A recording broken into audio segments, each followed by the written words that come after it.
I am Professor Hans Rosling. Let me show you where the Syrian refugees are today. Before this very tragic conflict started, there were around 20 million people living in Syria.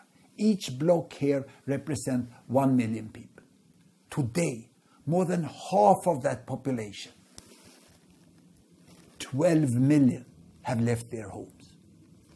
8 million have fled to other parts of Syria.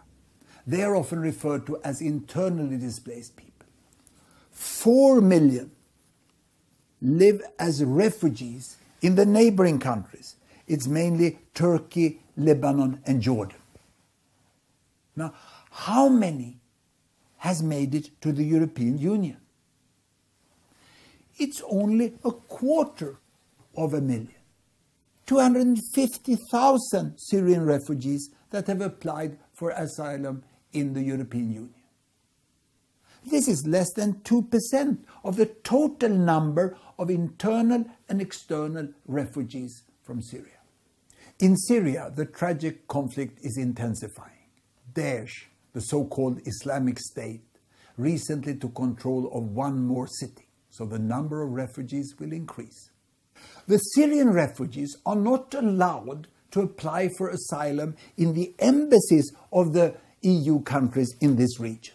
But if they find a way to travel to an EU country, then inside the country they are allowed to apply, and they will also be granted asylum today because the situation is so terrible in Syria. But in order to exercise that right, they have to enter the EU illegally through costly and dangerous journeys. But presently the European Union is discussing a quota plan that will enable refugees of different origin that live outside Europe to apply for asylum before coming, and that will secure safe travels. But the plan only includes 20,000 refugees.